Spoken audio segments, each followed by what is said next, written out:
12 বছর পর হলো বিপিএল এর নিলাম, আর এতে সবাইকে ছাপিয়ে 1,10,00,000 টাকায় নাইম শেখকে কিনে নিল চট্টগ্রাম রয়্যালস। লিটন দাসকে 70 লাখ টাকায় কিনেছে রংপুর রাইডার্স। এদিকে দল পেয়েছেন প্রথমবার অবিক্রিত থাকা মাহমুদুল্লাহ ও মুশফিকুর রহিম।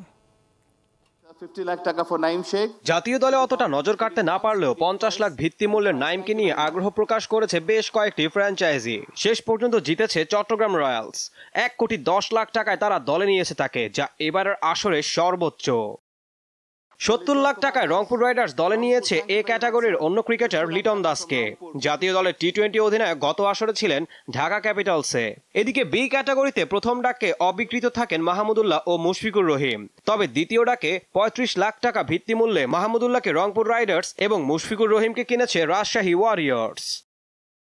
তাওহিদ হৃদয়কে 92 লাখে দলে নিয়েছে রংপুর, আর শামীম হোসেনকে 56 লাখ টাকায় নিয়েছে ঢাকা। 35 লাখে ওপেনার পারভেজ হোসেন গিয়েছেন সিলেট টাইটান্সে। সাইফুদ্দিনকে 68 লাখে নিয়েছে ঢাকা ক্যাপিটালস।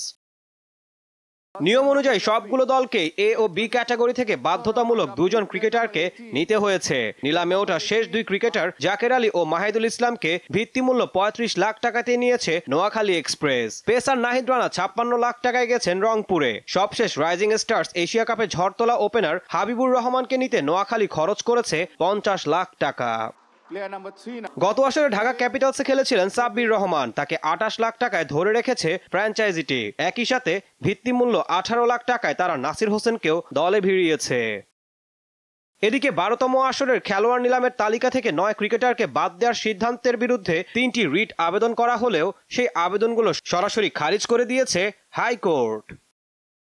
ঈশান হাসান, দীপ্ত স্পোর্টস।